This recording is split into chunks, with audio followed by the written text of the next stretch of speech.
we have given up ground as a church, as an ecclesia, as a body of Christ. We have given it away. It's not been taken from us. We have given it up. Babylon has no authority.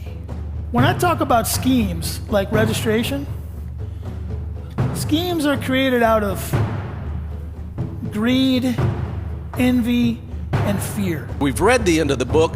We know where the victory lies, and it lies in Jesus Christ. This is what I want to do with fear. Okay? We don't need it anymore.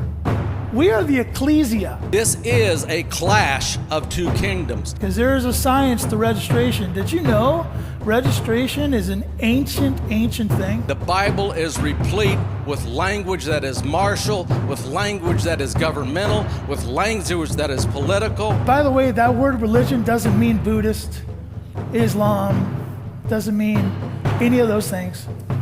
It means Jesus freaks and holy rollers. We can mix church and politics, because my Bible tells me that the government will be on his shoulders.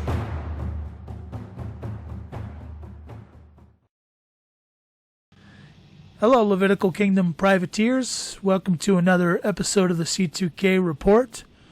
I am Rick Hidalgo, your host, and with me tonight for the, I don't know how many times, is Randy Conway. Randy Conway, welcome to the show. Hey, good to see you again, Rick. Saw you earlier at another meeting, and here we are again, doing it again. Doing it again. That's what we do, over and over and over again. Right. So tonight we're going to have some conversation about this term that's going around, right? Ecclesia. People keep saying ecclesia. They say it in different ways too. They say ecclesia. They say ecclesia. They say, what's the other way we heard it? Ecclesia. And, yeah. Yeah, and we've got a friend up in Idaho that says it even different, but I can't remember exactly how he says it. But there's a lot of pronunciations for sure. And you know something I've noticed about that term, Rick. I've noticed in some of the podcasters who are truth seekers and trying to let people know, hey, I've discovered this truth or that truth, and some of them are really good, and they're letting people, giving them some good information, not always giving them good solutions, but they're giving them some good information along the way. And even amongst patriot groups and alternate news groups, I'm hearing that term, ecclesia. I'm hearing that term, out there on podcasts. And, it seems to be ramping up the use of the word ecclesia. I think a lot of people are moving away from this term that for a long time in America we've used to reference the ecclesia, and that's that word church.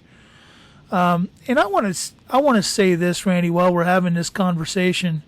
There's nothing wrong with the word church. You just got to define it, and that's what I keep telling people. So even in the classes that I'm teaching, and in some of the C2K reports, we've referenced over and over and over again the fact that you're going to want to define the words that you use. So if you want to use the word church in your legislating of yourself, that's fine. Use it. Just define it. Define it in a way that's connected to the scripture, and you'll never go wrong. I don't really care what you call it. It's just a word that has a meaning. That's important, though, Rick. It is just a word that has a meaning, but it's important if you use a word in a document for your house, or sometimes even in conversation. It's important that the definition of that word is understood, because if you don't define it, somebody else will. Yeah, and a lot of times find it for you. A lot of times they'll define it based on the presumption of the day. Today, if you use the word church, 99.9% of the church is 501c3. So it's easy to presume that when you use the word church that you're talking about one of those. And of course, those are entities that are affiliated with the state and given certain benefits. And benefit translates to that word that I keep trying to get across to everybody, interest. interest. So yeah, it's very important that we define our words. And if there's interest, they're going to administrate according to benefit or to ensure, rather, their interest. Yes. They're going to administrate to ensure their interest. Yep. Everybody has this thing called self-interest.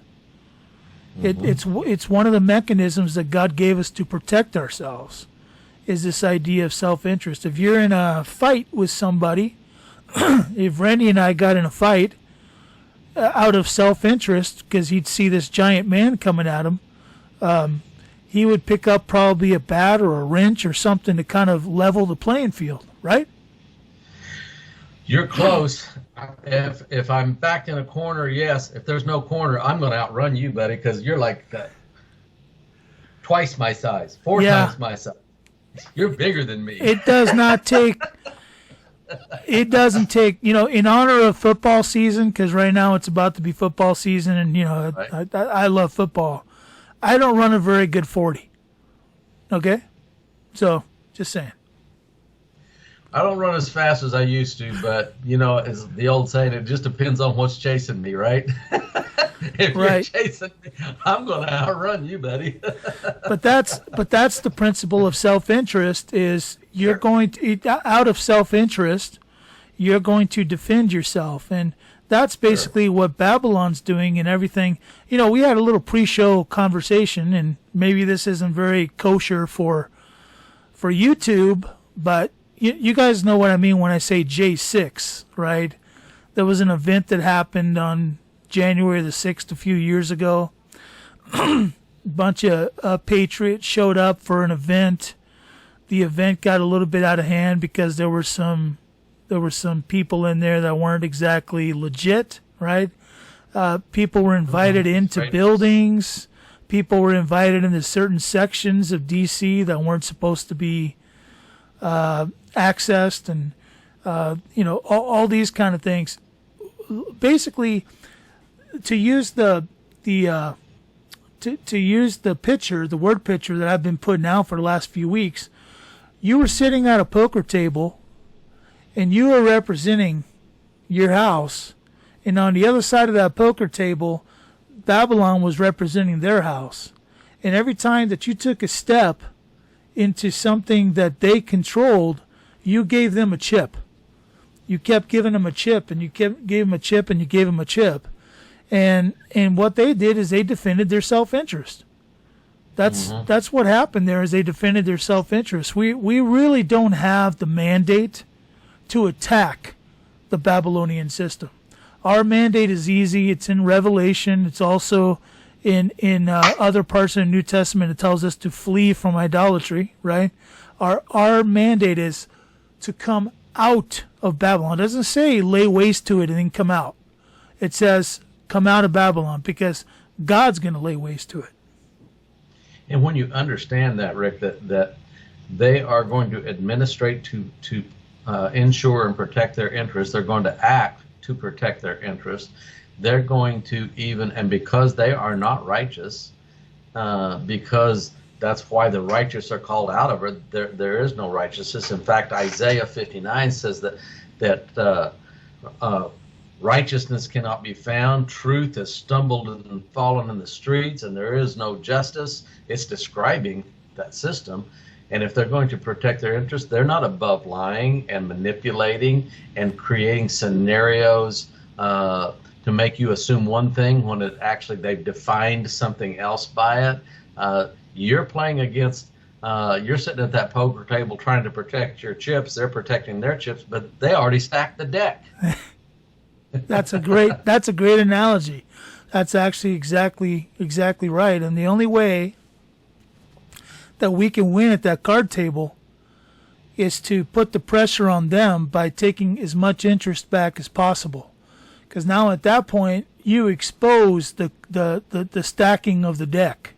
You start to expose it, because now they get a little bit desperate, right? They'll see those chips moving to your side, and they're like, okay, all right, I'm out. And if we're gonna follow this card table analogy, There's an old analogy about the cheater has an ace up his sleeve. We don't need to worry about the aces at all because we've got a king up our sleeve. Yep, that's completely right. So Randy, what we started out talking about was the Ecclesia, and we wanted to properly define it in such a way to where people really could come to a good understanding of what it is that we mean by it. Because a lot of people do actually think that when we say the word Ecclesia, Ecclesia, whatever word that you choose, however you choose to pronounce it, that we're talking about some kind of a building where people come to and meet and worship. That's not what we're talking about at all. And we kind of jumped from one meeting right into this, Rick, and we were kind of hustling a little bit. Probably one of the shortest pre-show conversations we've ever had. Normally, you'll text me sometime during the week, or even the day before, sometime during the day before we get to it, to our recording, and we try to find the train of thought we're going to try to follow. We did not have that opportunity this week at all. We just got on here, we talked for 5-10 minutes, but sometimes God works, out of those moments where we haven't prepared, so we can't be in the way, and he can do what he wants to do because we use that word often on this show. I would say if you go back through all the C2K reports, you'll hear that word ecclesia being used over and over and over. So I think it's probably due time that we paused for a moment, and just as you are teaching, and by the way, folks, Rick is teaching a higher level class with a textbook. We'll get into that later. But as you're teaching in that higher level class, you have to define the terms, and this is a repeat. We're being redundant, but sometimes redundancy helps us to realize this is an important point. If you don't define it, Babylon will define it for you. Absolutely, positively, that's going to happen. That's the way it works. The courts will define it for you. Someone else will define it for you. So since we have used that term so often, I think probably it is fitting and time that we define Ecclesia when you hear Rick or Randy on the C2K report refer to the Ecclesia Council or the Ecclesia Assembly or this Ecclesia standing up and the Ecclesia is doing this or the Ecclesia. We've said it a lot. So where you want to go from here in regards to definition. And perhaps we've done a disservice by not putting an important adjective in front of the word Ecclesia, because we have created an embassy council, and it literally goes by the terminology of the holy Ecclesia Council. Holy is a term that's talking about a group of people who have clean hands and clean feet, who are sanctified, separated outside of a system that's controlled by anything other than the king of all things, of heaven and earth. So when we say the word holy ecclesia, that brings up a whole different point. And I know that there's some people that are going to look at that and say, well, isn't that nice that you think of yourself as holy, holy ecclesia? We got to be careful.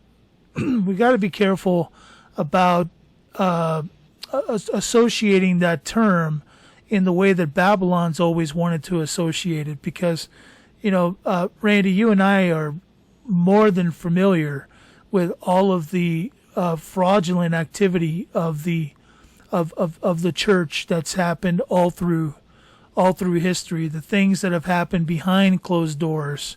Okay, there's been a lot of really bad things that have happened in the name of the church. In the name of the church, a lot of really bad things have happened.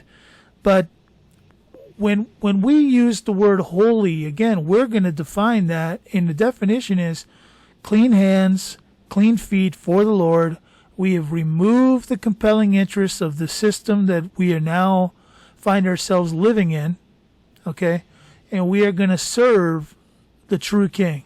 So the Holy Ecclesia, and I think that the word you used in the pre-show is where we want to go. It's a government. It is a government. Yeah, in fact, I did look that up again in Merriam-Webster and some other places online, looked it up some old dictionaries. And you know, the very first definition that comes up when you look up ecclesia is not called out assembly, although that is one of the definitions. It is not congregation of believers of a religious sect, although that is one of the definitions. The very first thing that comes up is an ancient definition. It comes from ancient Greece, and we're using a Greek word, ecclesia, so why not look at the ancient Greek definition if we're going to use the Greek word? And that word is a body of politic. It is a body politic. It is a council of a political council. I put my words backwards there. It is a political council. It is a governing council. It is government. And the Bible says in Isaiah 9 that the government will be on his shoulders, speaking of the person of Jesus Christ. And it goes on to say not only will that government be on his shoulders, but the increase of that government will have no end. It's to be increasing. And we did a whole show, I think, based around Romans 8, where it says we're a peculiar people, royal priesthood, and a holy nation, that we're supposed to reflect and magnify him who is the king. And if Jesus is king, then we're living in a monarchy, and we are joint heirs with Jesus, so we're joint heirs with the king, so that makes us part of a regal or royal family, and that means we have a responsibility then as holding literally a governing office. So when we say ecclesia, we're talking about holding a governing office of the King of Kings in that monarchy. And people may not realize it, Rick, because we have this red wave over here and this blue wave over here and this dumb up there. I mean, this guy up there in sitting in a round office, right? All these things, and other countries have kings and they have dictators and they have prime ministers, but the fact remains, if he is king and we're part of the governing family of that kingdom, this ecclesia literally is, and Jesus Christ himself literally is, King and Lord over even this nation and all nations. And actually, that is more than a definition or a statement. That is a declaration of where we're coming from at the C2K report, that Jesus is king over this nation. So now let's fit this in so that everybody understands. Okay, when a nation ceases to recognize that Jesus is king and begins to do things that are antithetical or outside of their purview or outside of their, the delegated authority that they have, they become Babylon. And then we're instructed to what? Leave, to come out of Babylon. Now, but do we just come out of Babylon, Randy, and just sit on a rock and look to the eastern sky and say, Jesus, please come? No, we come out of Babylon and we form a more perfect union. That's what we do, okay? Right. So it's a constant redeveloping that happens. It's a natural process on this earth. It's a constant redeveloping. When this nation over here is ordained, most of the time it's ordained in such a way where, it's got some semblance of a Jesus tone to it. Okay, but as it descends into chaos, and it always does, because men are what they are. We're all evil at heart.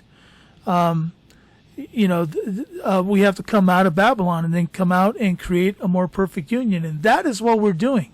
When we refer to this ecclesia, we're referring to a holy nation, a peculiar people who are coming out of the Babylonian system and have decided that they're going to live in a different way, a way that's fashioned by our King, a way that's mandated or God-dated by our King, and that's really what we're doing.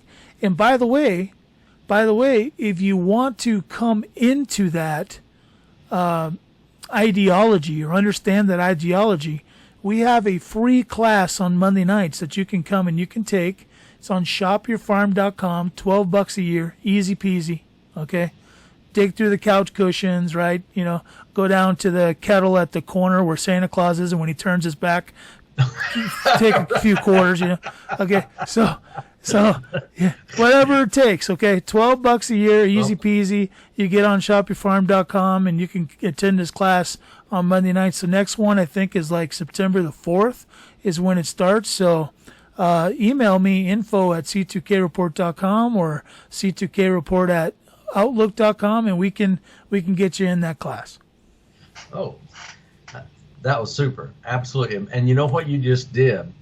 I said that the original ancient definition of this Greek word ecclesia is a body politic. It's a governing system. It is a government. It is a government. Ecclesia is a government. But also I said it is a called out assembly. It is the church. It is those things that we immediately associate with it. But what you just described was the church being in covenant. And that's another one of those terms we throw around a lot in the church. But this ecclesia, this holy nation, this holy ecclesia, this government of the king is of a people who have come together in covenant with the king to see his will done on earth as it is in heaven, even if that means judgment on the ungodliness and tyrannical behavior that we see thriving around us. So we're in covenant as well. We're an ecclesia in covenant. We're a government in covenant with the king. That's absolutely perfectly said. In fact, even Babylon uses that term covenant. I don't know if you realize this or not, but if you look into the title code of your state that deals with real estate, one of the things that you'll notice is that covenants are carried on through the sale of property. Through the sale of property, covenants are carried on.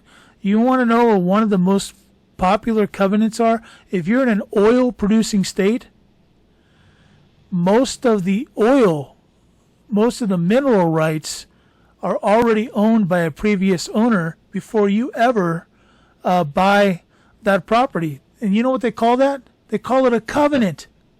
Yeah. Talking about redefining a word. Right. Right. Who are you making that covenant with? I don't know, man. Yeah, not good. But it's we throw so many terms around, come out of Babylon, and heretofore, Rick, I don't know that I ever could picture in my mind a way that we could do that other than of an allegorical nature, of a spiritual mindset. But now we're seeing that as we come into an understanding of what the ecclesia is, what it means to be in covenant with him, and we've thrown terms around here on the C2K report like agency and the law of agency. Huge. And ambassadors, and that gives us, that agency is what gives ambassadors authority to act on behalf of the principal. Suddenly all of these terms begin to have a real physical, a real life manifestation of being something we can be a part of, not just have a mindset that's we're of a spiritual mindset. No, we're of a physical action set. We're actually taking physical steps to come out of Babylon, to be in covenant with the King of Kings, and to establish or build an ecclesia, a government that is on his shoulders, and we are his ambassadors, we are his legislators, we are his governors, we are the body politic on earth for the King of Kings who sits at the right hand of the Father. And if we establish this government on righteous biblical law, is there any law that is supreme to that? Nope, there's not. There's not. And in fact, we're sitting here talking about a nation, about building a nation. One of the things that every nation has to have, Randy, is infrastructure.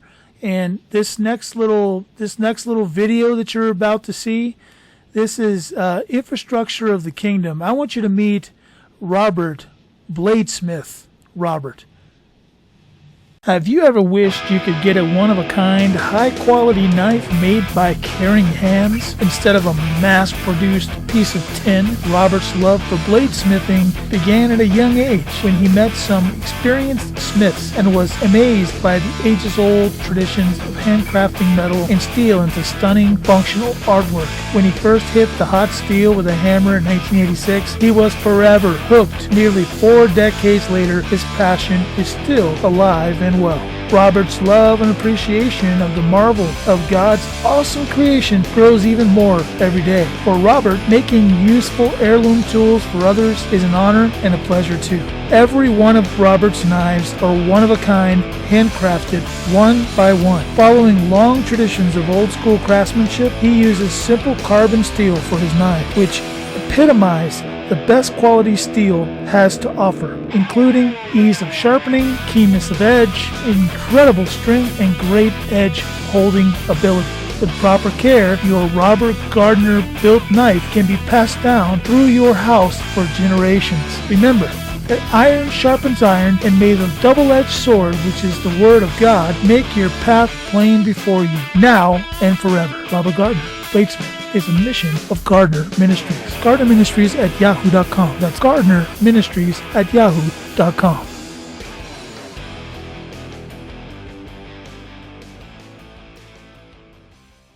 All right, so that video that you just saw was one of our state discussion group attendees. And by the way, we have state discussion groups all the time. And you can actually find out where your state meets by going to the forum on shopifyfarm.com. And if you go to the forum on shopifyfarm.com and go down and look at the assembly page, you'll find out that there are 26 different states, at least 26. I haven't counted lately. Might be 27. I don't know. But you go look down through there, you'll find out that your state probably has a meeting time. If your state's not on there, do let us know, and we will get one started for your state. But that gentleman that we just ran that ad for, he's you know, every nation needs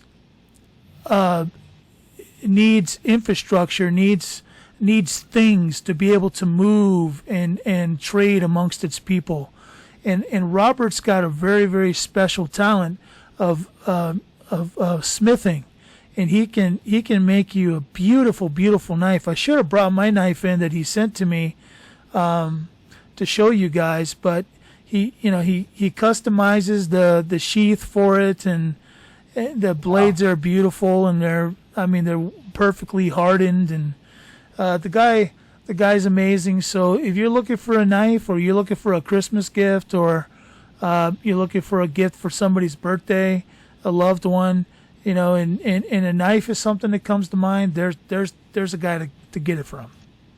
Well, right there's another reason why we want to bring others into this ecclesia. That's Yes. why we don't throw out the called out assembly and coming together part of it. We don't throw that out at all. We just want to retrieve the idea of government in that assembly.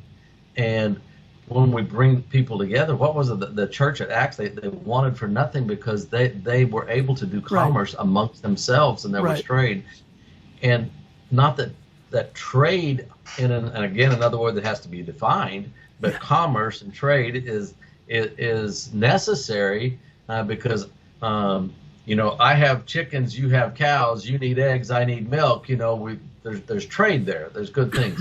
We have to be careful because the Bible spends a lot of time talking about commerce and trade.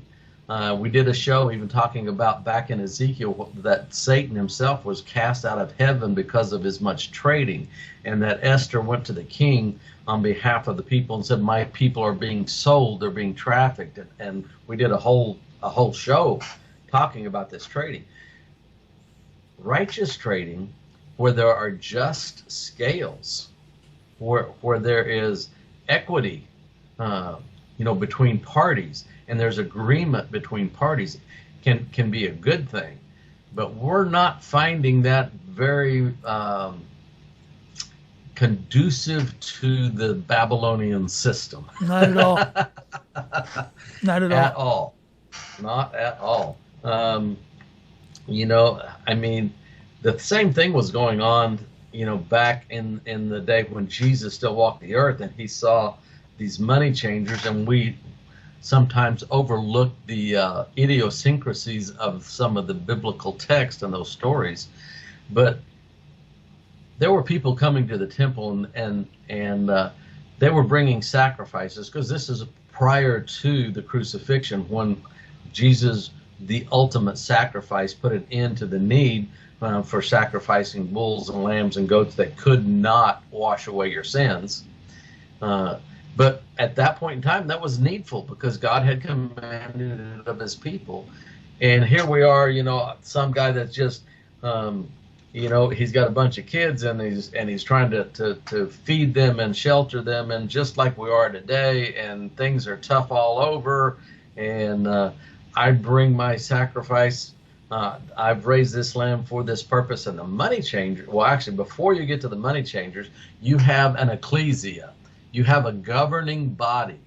You have the Sanhedrin. And believe me, they were very powerful, Rick. They could influence Rome to the point that they told Pilate, crucify this guy. And Pilate says, why? You do it. You have a temple guard. You go take care of it. I find no fault in him. They had such influence, they get Rome to do the deed. So, and I just say that to say that was a governing body with influence. And they would say to me, oh, Randy, that lamb you brought is just not worthy of sacrifice. You just, you're going to have to buy one of ours. Okay, so maybe I sell this lamb to somebody that can butcher it, and I take my money and say, okay, I've got to buy a sacrificial lamb because I want to make the sacrifice.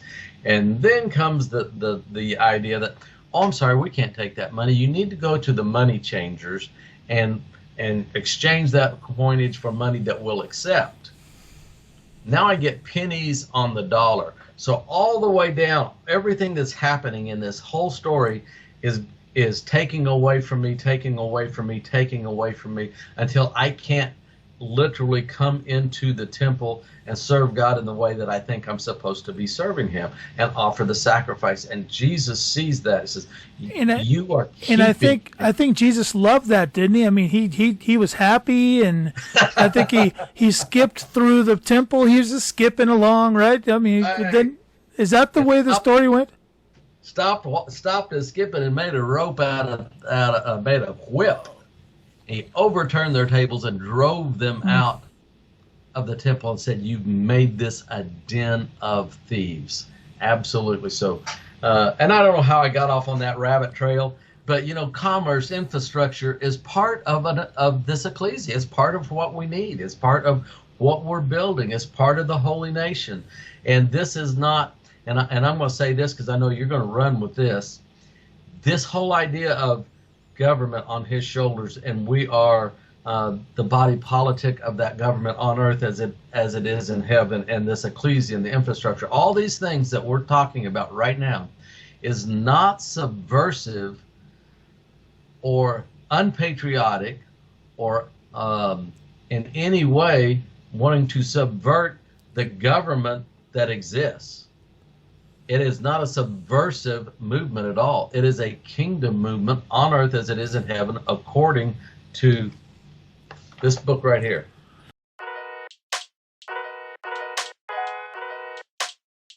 Hello, Levitical Kingdom privateers.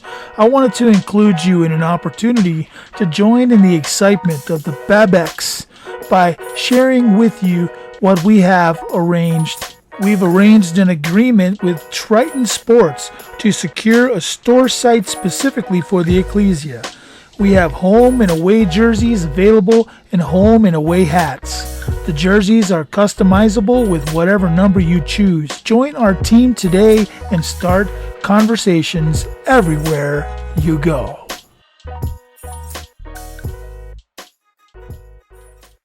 Yeah, can I just say this?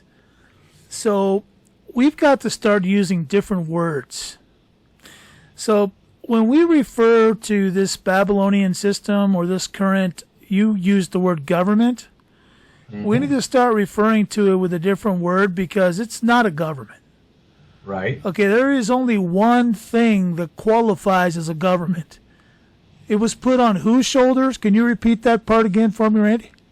And the government will be on his shoulders, and the increase of his government shall know no end. His kingdom is an everlasting kingdom, and his dominion endures from generation to generation. So has it ended? Has not ended. There shall be no end. So there should be no end. Then the only qualification that exists for the term government is one that coincides with that governor, and that is Jesus, right? That's the only way that you can see a government. So anything that functions in an antithetical way, that functions in a way that takes away from that true government, you can't really qualify it as government, so we got to use a different word. Now, a lot of patriots use the term corporation and say, well, it's a corporation. But here's what I'm going to say. Okay? I'm going to define it this way. It's a contractor.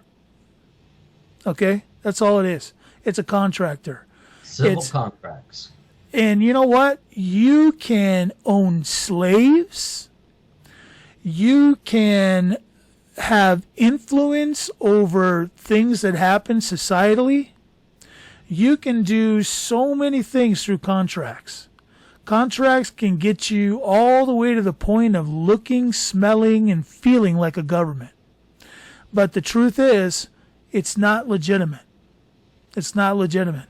All these things that you keep hearing, I'm gonna say you. I'm kind of picking on you because I know you still listen to news sometimes. But all the things that you, the listener, keep hearing out there, all this stuff. Oh, they're about to do this to us. Oh, they're doing this other thing to us, and this is the other thing that they want to do to us, and eugenics this and eugenics that, and all the different things that they want to do. None of those have any credence whatsoever, because they're being done contractually by your permission. You're giving them permission to do it.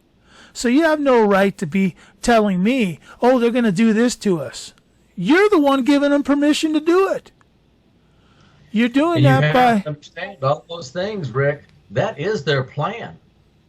That is the plan of the enemy. And there's plenty of people telling you what the plan is, and we're trying to tell you God has a plan too. Yeah. And you can follow either plan, and you can allow, when they tell you what the plan is, you can give them interest in your house, interest in your children, interest in your future, if you will, and let them implement their plan.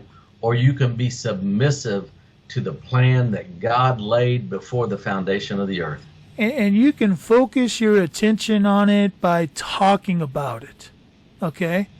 And that's the whole thing that I'm trying to get at here, is we give so much time and attention to what Klaus Schwab or Noah Harari or any of those clowns are doing, or the latest singer that's pushing, that's pushing something that's deadly for your body, or whatever. By the way, I got to say this because talking about oxymoron, okay? I listen to some sports radio sometimes at work. I got a Bluetooth in my ear and I'm listening to sports radio. They had a commercial, okay? They had a commercial that was about preventing suicide, all right? the person promoting the commercial was a band member of a band called Slipknot. Now, you can't make that up, right? You can't make that up. You got a guy who's in a band literally called Slipknot, which, if I believe I'm right on this. Isn't that the kind of knot that you would Like use on a noose, a hangman's noose, right? The guy's a singer for a group called Slipknot, and he's out there advocating for people who are in mental distress, in a suicidal mode. This kind of stuff can only happen in Babylon, and that's the kind of stuff that we allow into the portals of our ears and our eyes, and we talk about it. I just did it right here. We talk about it. You know what we need to do? Let's talk about the kingdom. Let's get to those state discussion groups and let's just talk about the kingdom all the time. And let's ignore these subversives that are out there wanting to draw our attention elsewhere. Did you notice what, they're wanting to draw our interest elsewhere. There's that key word again, interest. They want us to talk about it. Because the more we talk about it and the more we share it on social media, what happens? Other people see it. Other eyes, other portals are infected by this stuff. Let's infect people's portals, their eyes and their ears. Let's infect it with Jesus. Let's infect it with the kingdom. Let's infect it with things that are actually going to be beneficial to us, And I think there was a microcosm of, how do I say something smaller than that? There was a microcosm of interest in God's kingdom when certain of our founding documents were drafted because of some of the wording in them. That all men are created equal by God. He is the giver of rights, not the government. It's consent of the government. We consent to these things. There were some really remarkable things that were put in there. And in fact, even this body politic, the civil authority that we have over us, this corporate authority, even said it can't pass any law that would impede the obligations of a contract. And if we are in contract with the King of Kings, there's so much to unpack here that it's just almost unbelievable. There was a microcosm of interest in the kingdom in the wording of some of the original documents. If we could just get back even to that microcosm, what a different world it would be. But what you just described is the world that we're living in, and they are looking to not accept your sacrifice, to change your money, to have this governing authority over every area of your life, even into the point of saying what you are trying to do for the Lord, even though they were vipers and their mouths were full of dead men's bones. There were whitewashed sepulchres, and all the words that Jesus used to describe this ruling class of his time. That's the same thing we have now. They are whitewashed sepulchres. They are liars. They are of their father, who is the father of lies, of Satan, and we could go on exposing so much that we've learned over the last year by helping some who have come out of some horrible situations within that system. It's like, where did even that microcosm go? And we're recognizing the fact that it's written in those documents and they still exist. And before those are gone and burned and gone, like the War of 1812, we're going to take the ground that God has commanded us to take and say, here's what Ecclesia means. It is an Ecclesia in covenant with the King of Kings, and we are his people, and we are a holy nation, and it is not subversive. It is just standing up where we live to be, even as I think it was the very first amendment ever added to one of those founding documents that says we can exercise those things that are written in this word. So, two things, and I won't go where you're trying to get me to go, but no, just kidding. I know we differ a little bit on that, but there was a microcosm. No, there, no. We don't differ on that at all. I believe at the beginning of this nation there was maybe even more than a microcosm. There was actually an effort to bring what I would say is a new Jerusalem, to this land. Well, but go back a little bit before the document I was talking about, and I agree with you. Yes, there was. Absolutely. Okay. It's written in black and white. You can read it. But there's two things I want to say.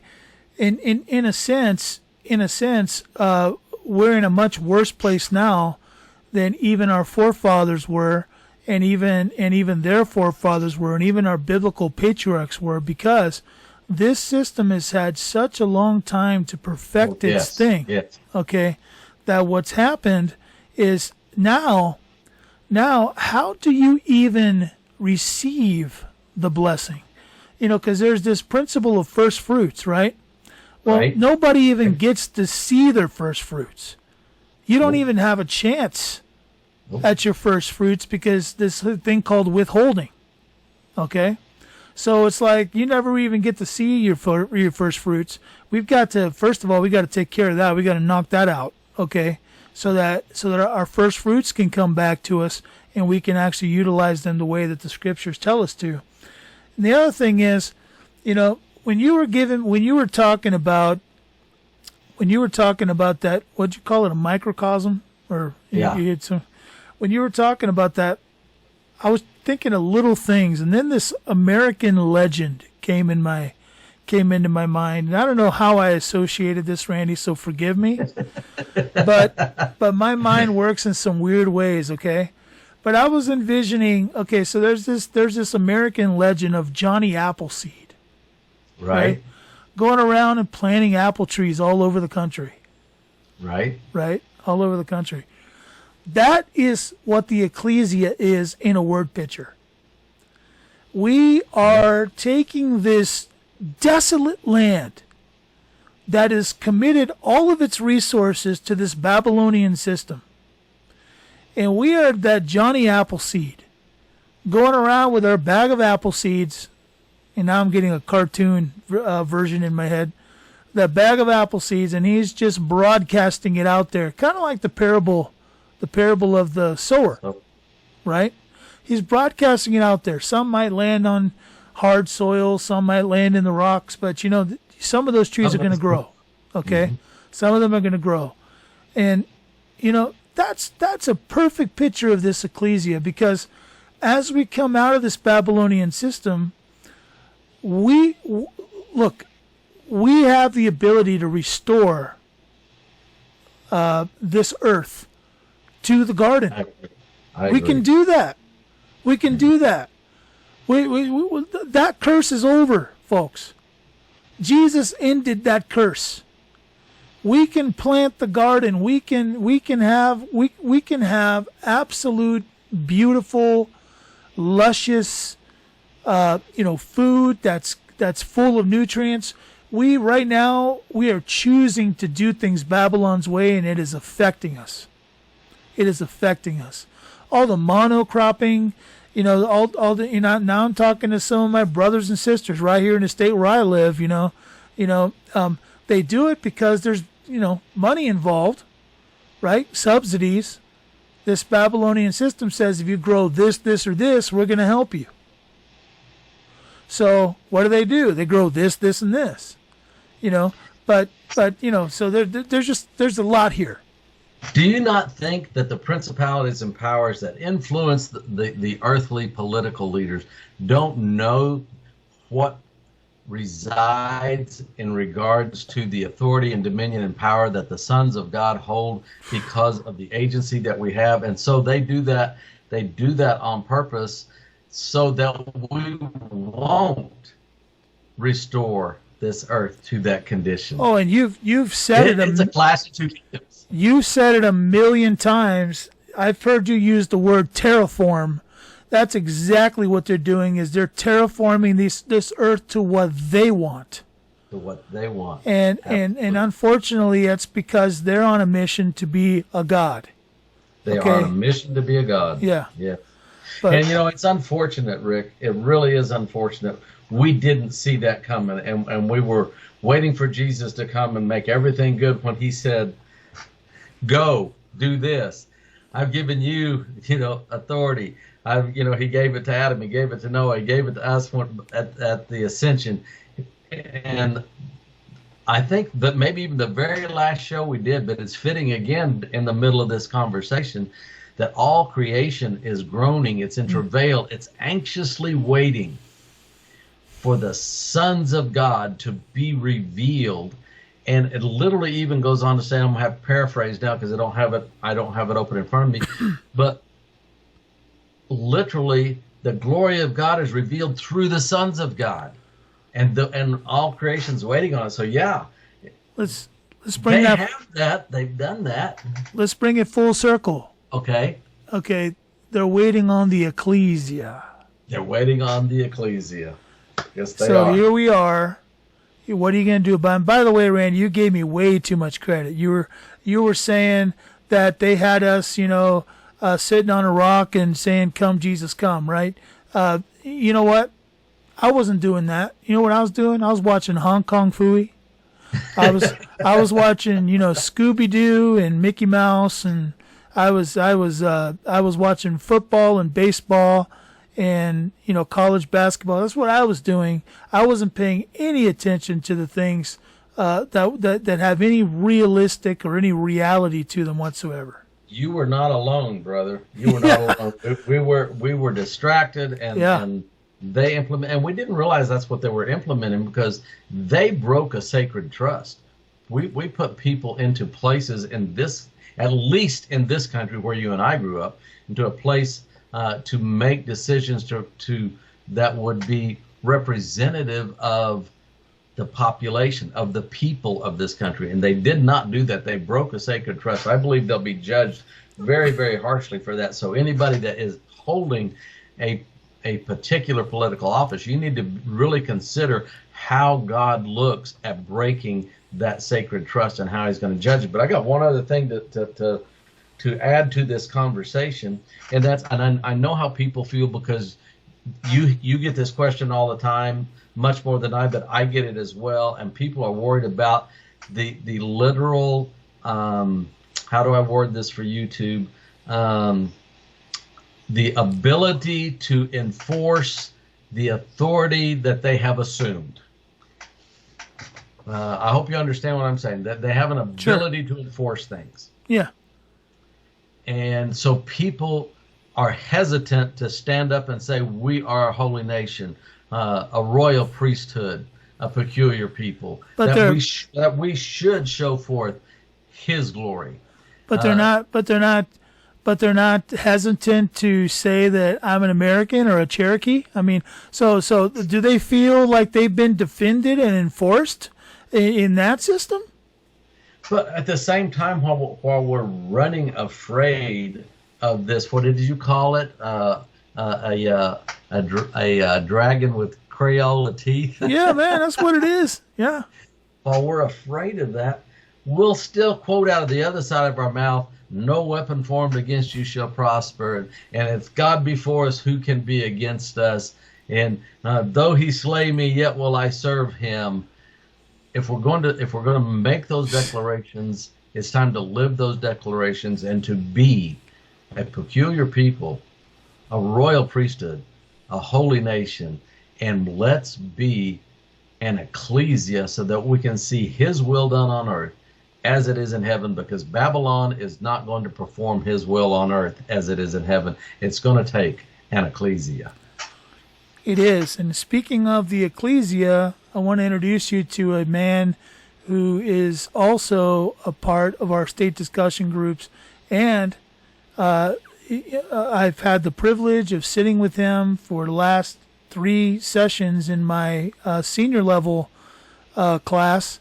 as we've been teaching how to build your house and how to take the interest away from the Babylonian system. And by the way, if you want to be a part of those classes, you can do that. You just got to go to C2KReport.com. There's a cool little banner that says Dehijo Private University. You click on it, it takes you to my ministry website, and you can get more information there. The next one starts on August the 30th, so if you want to be a part of this next one, you might want to get on that ball. But here is Matt Stone from Stone's Throw Acres.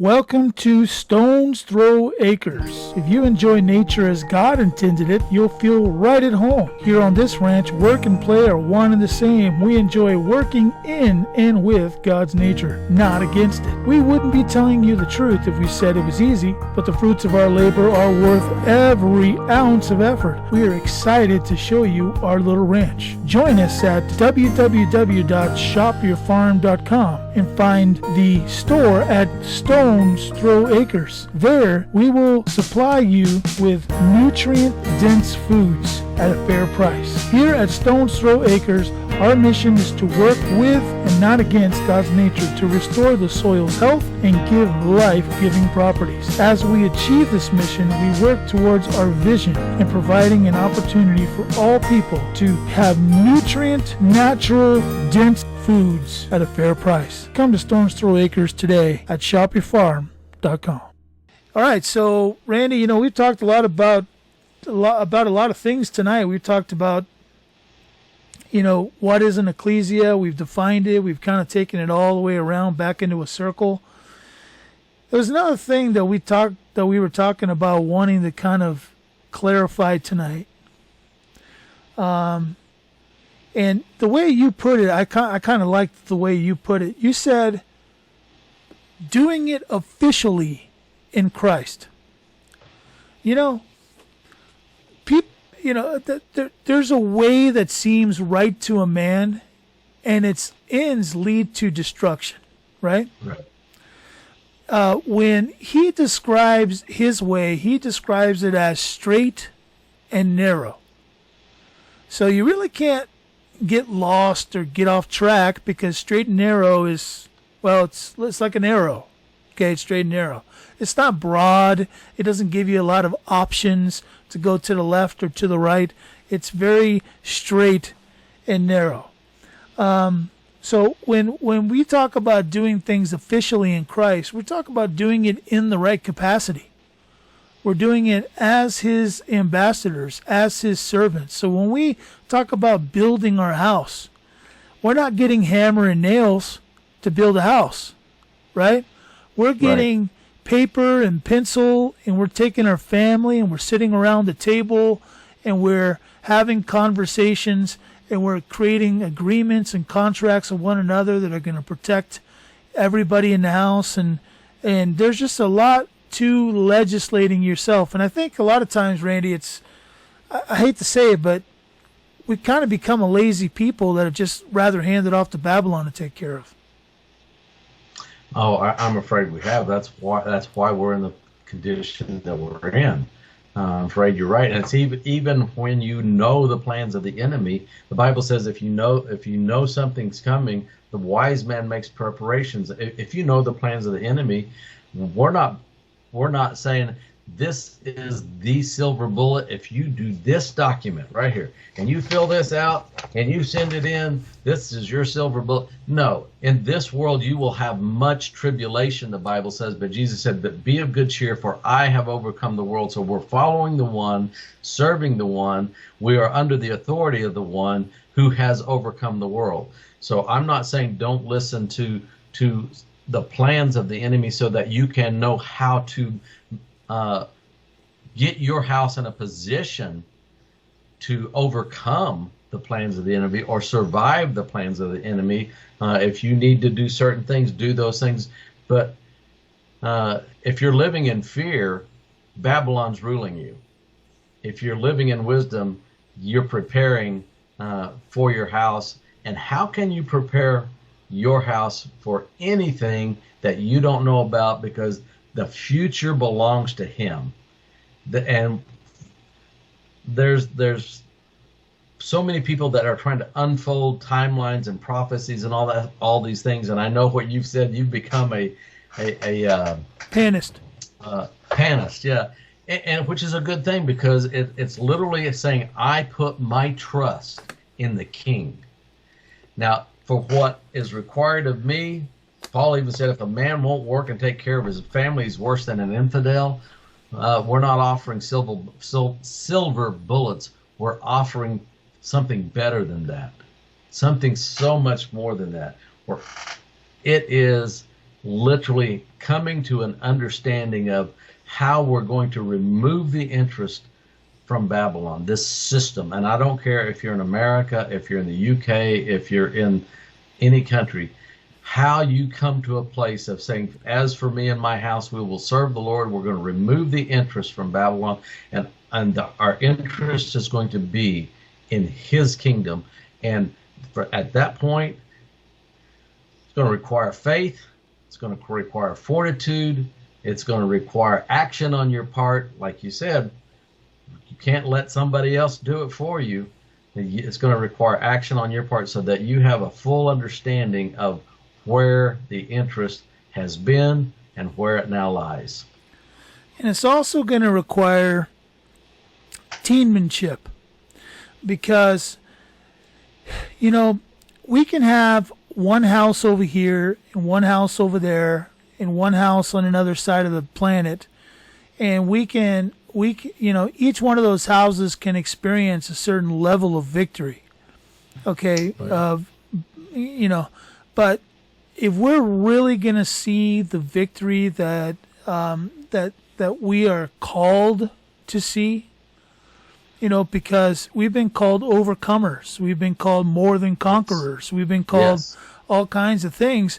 If we're going to see that kind of victory, it's going to take us coming together as a holy nation, and it's going to take us sticking to our guns. You know, the first time that we're challenged, Randy, you know, oh, you're not a real holy nation. You're not a real holy nation. You just made this stuff up. Really? Read this book. Okay? Right. Matthew Right. chapter 28. Read it. You tell me what it says. Good word. Absolutely. Absolutely. That you said it much better. That's where I was trying to get to. But yeah, absolutely. That's exactly what it is. And we can't run afraid. But with Ecclesia, government and the called out assembly, and we're bringing those together, and those people come together, and we start building infrastructure. We also have kinship. We have other like-minded believers that are doing the same thing. And when we say building our house, we're building a governance of our house under his authority and his kingship. And it's a big deal. That's why you hear the house of this, the house of that. What Joshua said, as for me and my house, this whole idea of house is a big thing. But if you're wondering, where is this kinship? Shop Your Farm that Rick talked about earlier, there's a forum there for $12 a year. You can get on there and get a forum, and you can see where your state is meeting and when they meet and who's the moderator of that state and how they are going through questions and getting answers and research and discussions and coming together. Because states can be big. You may have, you know, several people in one state, but they could be hundreds of miles apart. But thanks to you know, today's technology and I'm not talking about technocracy. I'm just talking about the literal use of the technology for a good reason. And Shop Your Farm for $12 a year. Guess what? That state can come together and have that discussion. And there are, like you said, you've almost lost count now, like 27 states meeting together right now. Shop Your Farm, and we're going to have all those states coming together in November of this year. All of those states are going to come together in one big meeting and a teaching session and a summit.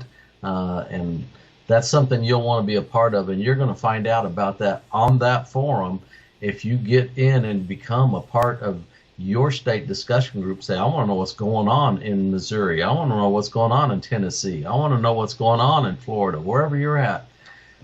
you can find out what's going on where you're at and how people are coming into an understanding of establishing their house, coming out of Babylon, and building that holy nation and becoming the Ecclesia as we have tried to define it through this conversation this evening. And I can tell you this, everybody in those state discussion groups would give you the shirt off their back.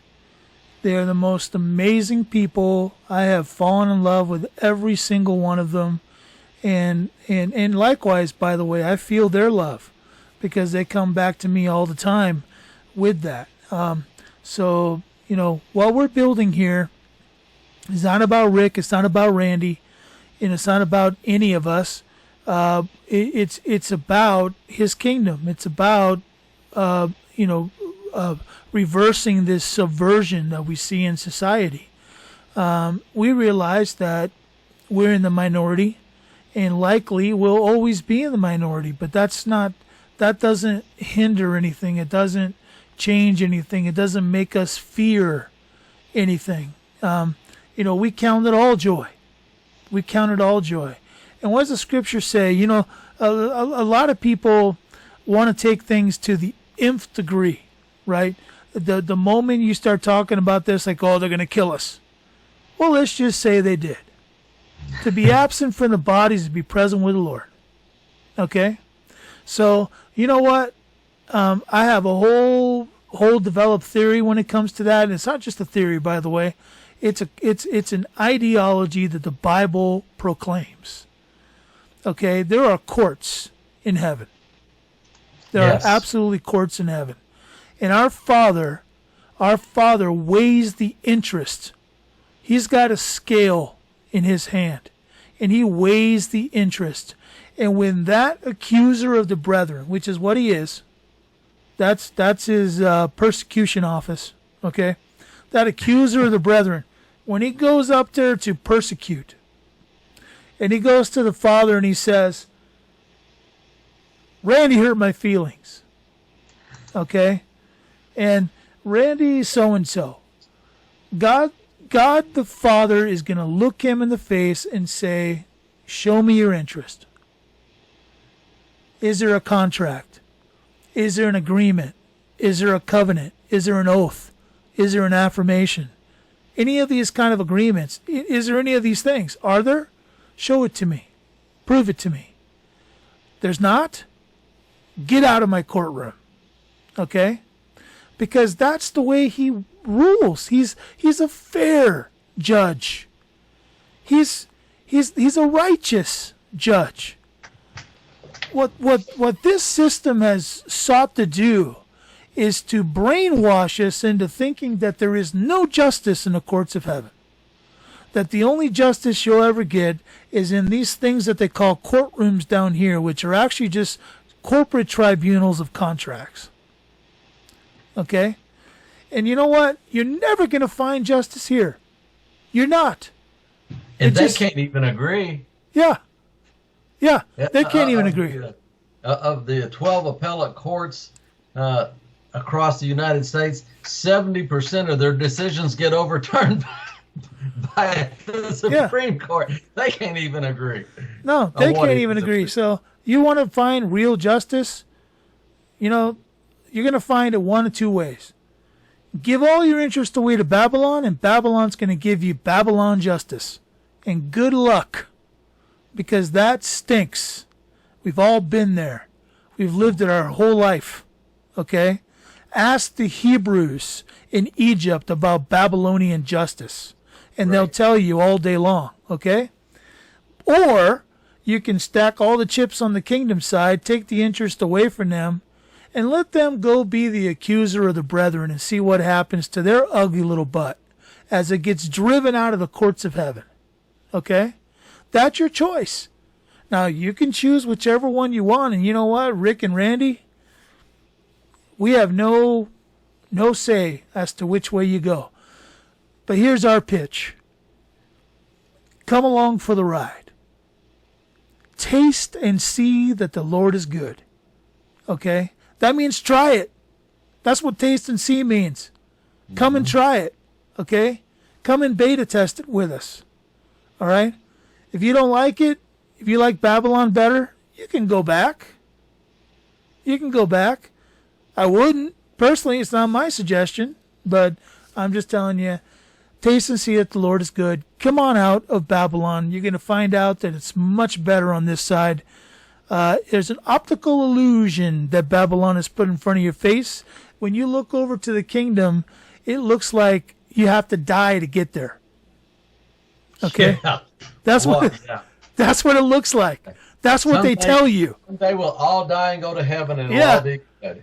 That's what they tell you. But guess what? You can have it right now. Okay? You can have life and have it in abundance. In abundance. Yes. You know what you just did? You just took another spiritual concept, and we've made these concepts so allegorical or so spiritual that these are great things to think about and teach about, and that's just someday in the sweet by and by, we're going to get to experience all these spiritual concepts. And you just took another spiritual concept and brought it into the world of our reality. And that's what we're trying to do with this nation, this holy nation, with this ecclesia. Bring those spiritual concepts out of a conceptual world into a reality world, into our reality. And you just brought another concept into our reality. And literally it comes down to, you know what we're doing? We're being about, and we quote this, we've quoted Jesus saying it, and here we go again, another biblical spiritual concept that we need to bring into the world of reality. We're being about our Father's business. Yes. Silver is hot. It is real money. It is God's money. So I encourage you to get your Liberty Dollar account now. The big commercial price manipulators have thrown everything that they had at silver over the past 5 days, and still the silver price remains strong. Get your silver account now. Help Liberty Dollar folks get to the 3,000 mark. My whole family has an account, and I encourage you to please get yours now. We need you. You'll be really glad you did. Watch what happens with silver. Thanks. We are. That's exactly right. You know what? There's way too many Southern gospel songs about one day I'm going to see Mama and sitting on Crystal Shore and eat some ribs with her, and that kind of stuff. Let me tell you something, okay? You may well see Mama one day, okay? If she's there, you're going to see her. There is a hope. But yes. Let me tell you something. If you don't think that the work is going to continue there, you are off, okay? That it doesn't stop. That kingdom is forever.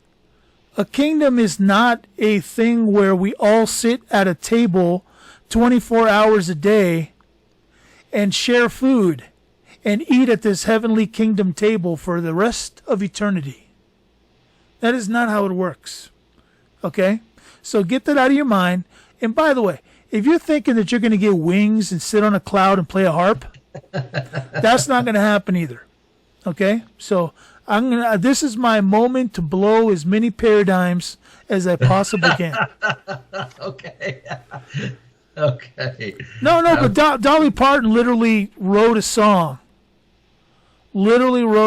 saying my mama got wings or something like that. So I'm just saying, yeah, Dolly, if you're listening to the C2K report, and you should be, if you're listening, Dolly, you need to rewrite that song, because your mama don't got wings. Okay? Sorry. Your mama don't have wings. Well, something that I think has literally describes how God feels about this entire system that we're trying to come out of and stand up a holy nation. And we won't take time to read it here, because we've been at this about an hour. Yeah. And that's Isaiah 59. Isaiah 59 talks about how God feels about this system he sees, and that's where you find that he's disgusted with the fact that righteousness can't even find it, and truth is stumbled in the streets. It just fell over dead, and it goes on and on talking about this system, and God judges because of that system. But Isaiah 59 is a very strong chapter, in a prophetic chapter, talking about literally, if you want to understand how God feels about this system, long before you ever get to Revelation and say, "Come out of her, my people," he didn't like it in the beginning. He didn't like it long before John ever got to Patmos. In fact, there's a verse that says God has a contention, I believe is the word used in the King James. Or, I have this thing against the people because they have defiled the land. They haven't taken dominion over the land. They haven't, and I'm sorry for paraphrasing that so loosely, but it's literally, he's upset because we haven't taken on the role that he explicitly, as Timothy Alberino, I see that book up there on your shelf, as he writes in his book, and he says, it is the role that man was explicitly created for. And I love that. We were created for that, and we're not fulfilling that role.